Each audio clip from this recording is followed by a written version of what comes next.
I'm back here now. Well, thank you very much. I appreciate the opportunity to be here this morning. I'm not going to give my usual stump speech this morning. I think y'all probably heard it by now. I've run a campaign from the beginning. I've tried to run one based on strictly on the issues. You've heard me talk about ethics reform. You've heard me talk about tax reform. You've heard me talk about education, transportation, truth and taxation. And I've told you the truth. I've been honest. I've been straightforward with you. I want to talk about this first part of my time, the way this campaign's been run. And I want to thank Hayden Collins. He's the only other candidate in this race that has run a race based on the issues, and has been a gentleman, and I commend him for that. I want to show you some of the mailers that I've sent out. I'm sure you've all seen them. You've all gotten them. Direct mail pieces. Here's one. Tells about me, introduces myself to you. My pretty wife and cute puppy dog. Here's one where I talked about ethics reform. About 82% of Republicans want ethics reform in this state. Here's the Georgia Right to Life one. Grandkids, cute picture on there. I have not sent out a single mailer that mentions Chuck Huffstetler's name except one. And this is it. And the reason for it is, on day one, Chuck has talked about being the real Republican, lifelong Republican. And it's kicked me every day of this race for being a former Democrat, just like Sonny Perdue and just like Nathan Deal and probably just like about half the legislature. So when you hold yourself out to be something, you better be telling the truth. So all I did is go to the Secretary of State and get his voting card, official document. And it shows that Chuck votes Democrat just about as often as he votes Republican. Now, the reason I did that is because I think this race ought to be about integrity and who tells the truth and who runs a campaign based on issues and who runs one based on deception and deceit. Last Wednesday, y'all probably got this mailer from Chuck. One of the nastiest mailers that I've seen. It's followed up by Friday with this nasty mailer sent out by Chuck. I would challenge you to find a single mailer or a single event or a single forum where Chuck has advanced a single issue or an original topic or an original thought about his vision for the 52nd district. If I had all day long, I would tell you line by line how every one of these claims are a lie. I don't have that luxury today. So let me just tell you, one of the things he says is I raised taxes 3 times.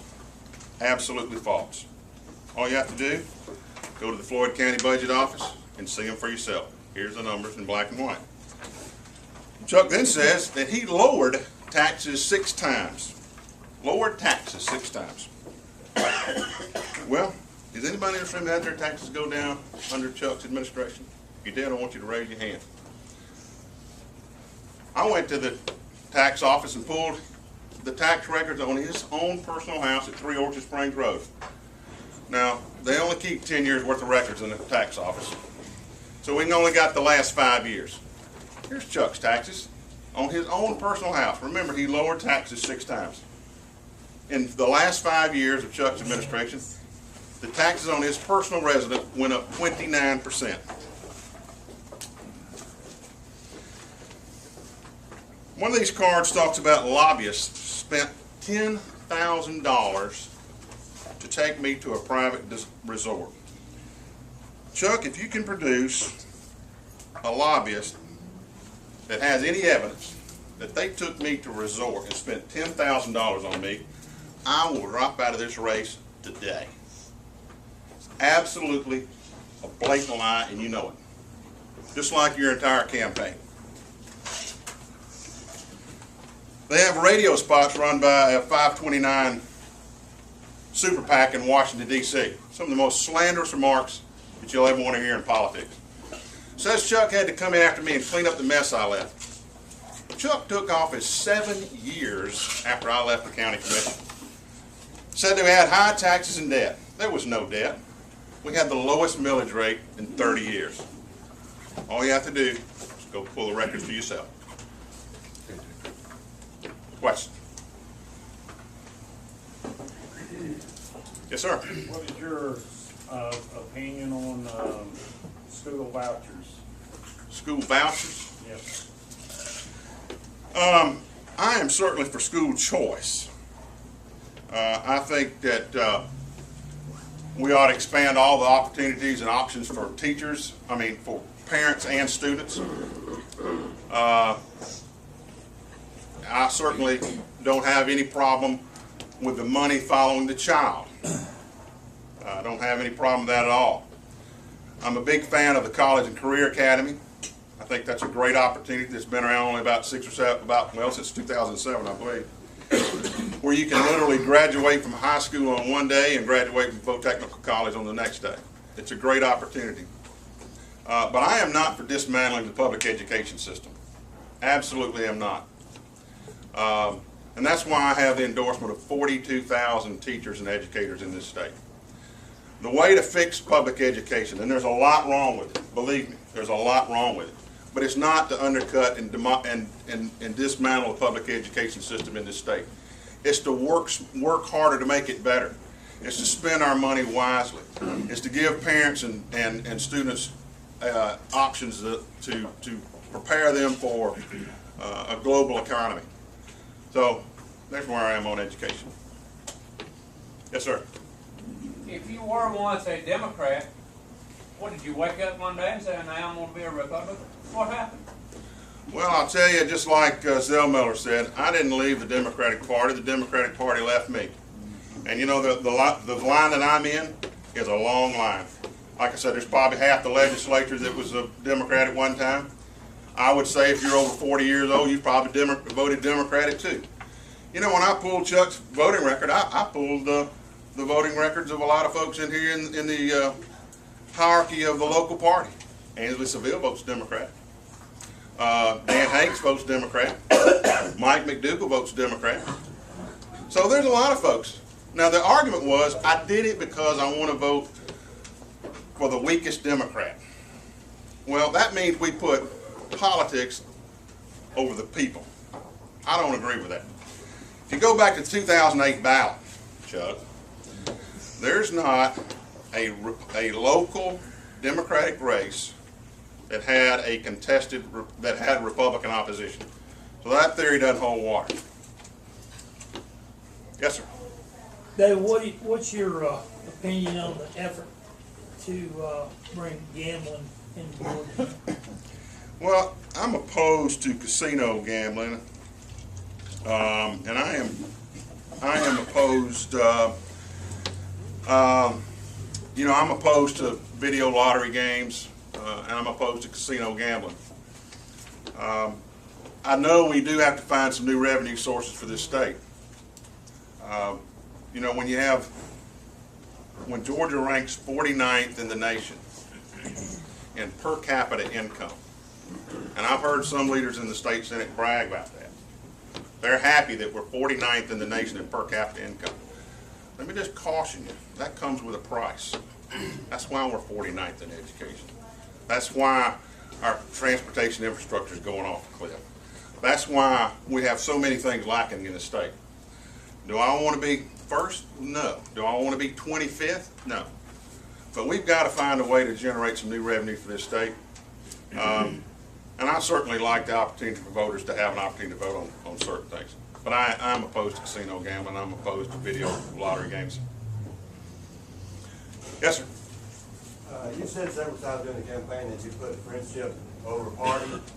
What goes through my mind, the question I'd like you to answer is, down the road, if you were elected senator, and there's a contentious vote in the state house where it's conservatives, Republicans are on one side of the issue, and it's a tight vote down there, and Roy Barnes comes to your office and says, "You're my friend, and I need you to vote against this." What do you do? Well, we're going to beat this Roy Barnes thing to death. It's a legitimate question. Well, okay, and I'm going to answer. I will vote every issue based on its merits. And it doesn't matter whether I'm friends with Roy Barnes, or friends with you, or friends with anybody else in this room. I'll vote on the issue based on my set of values, my conservative record, and not on friendship. I've never said I put friendship over over the public or over policy. Yes, sir. Ronald Reagan said that the 11th commandment says that Republicans should not speak ill of each other. And I know in this race it's been bad on both sides. If there is a runoff between you and Chuck, what would it take to get you guys to agree to not talk about each other and just focus on the vision that you have? Well, and that's exactly what I've done since day one, and I've demonstrated that. I have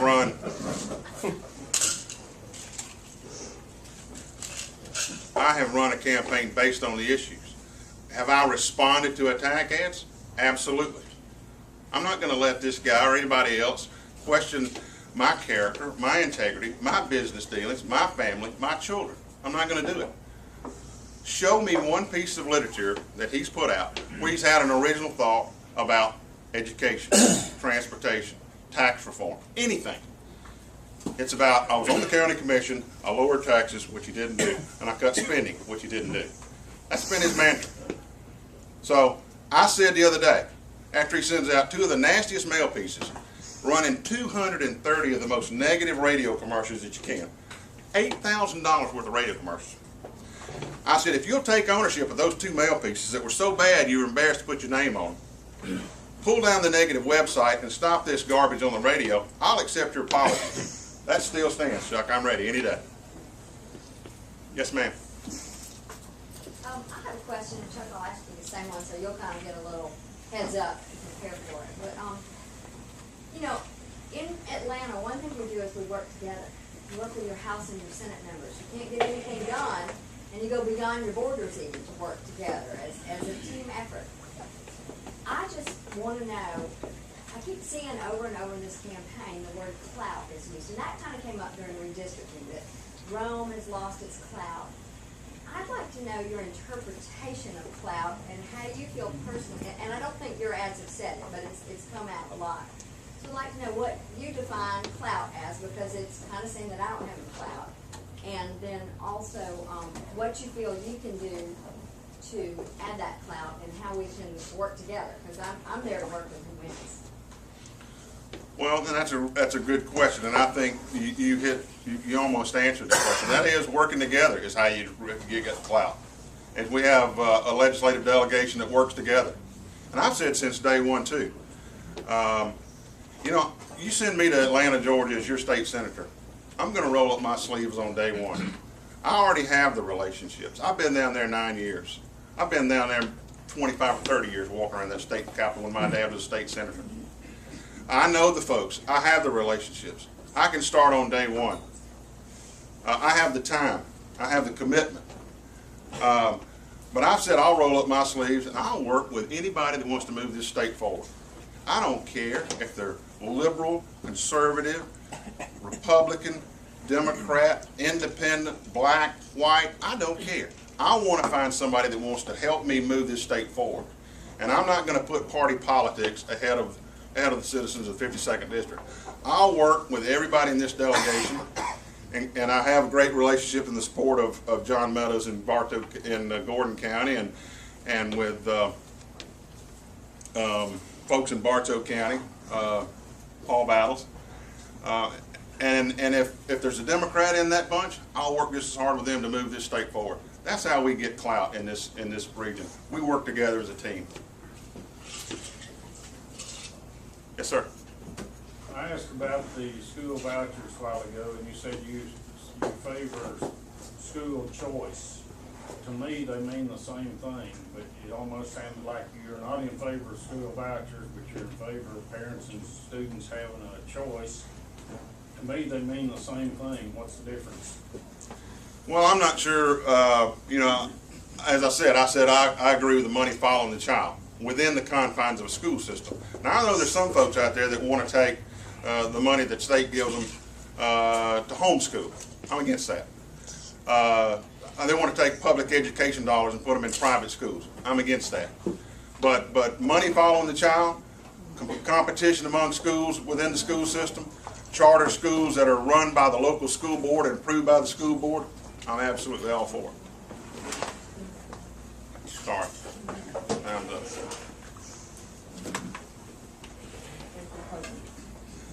Let me say this.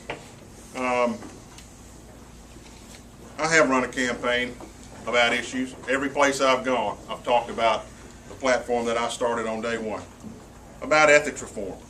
I was the first guy to bring that issue up. I'm glad the party came along. I'm the only guy in the state of Georgia that says, if we can't pass the ethics law, I'll live by it until it becomes law. I've talked about tax reform, how we've got an antiquated tax system. Hadn't been revised since 1939, full of special interest tax breaks for special interest groups that are bought and paid for by lobbyists. I've talked about transportation. Let me ask you this. One of you needed an operation today, and you need somebody to put you to sleep. Who would you hire? Would you hire me with no experience, no education? No, you'd hire Chuck. He's certainly been to school and knows that field. If you're looking for somebody to lead this state with sound public policy, that has the education and the experience, that knows transportation probably better than 99% of the folks in Atlanta, Georgia, who would you hire? Who are you going to bet 411 connector on? I'd argue I'm that guy. I think the one thing that matters in this race more than anything else is character. As I said, I have not sent out a single negative attack piece. I've responded to some of this garbage on the radio. I haven't questioned Chuck's integrity. I haven't questioned his business dealings. I haven't questioned his honesty. What you have heard, basically, is a whole bunch of stuff that when asked to put up the proof, just like I said, you show me a lobbyist that spent $10,000 to take me to resort, Chuck, and I'm out today. It's never happened. So it's about character. In a campaign where people are more important than the party, character matters. In a campaign where a vision for a better future is more important than a political cheap shot, character matters. In a campaign where telling the truth is more important than getting votes through deception, character matters. And in campaigning, when selecting a candidate that you can be proud of, where that should be your top priority, character matters. So you see, in this race, character matters. The question is, does it matter to you? I ask for your vote and support on July 31st. If you'll send me to the state senate, you'll get more of what you've got for the last 9 months. A guy who's focused on policy, who's focused on issues, who has a proven conservative track record, a guy who grew up in this community and loves this community, and a guy who will roll up his sleeves and go to work on day one. I ask for your vote in consideration. Thank you very much.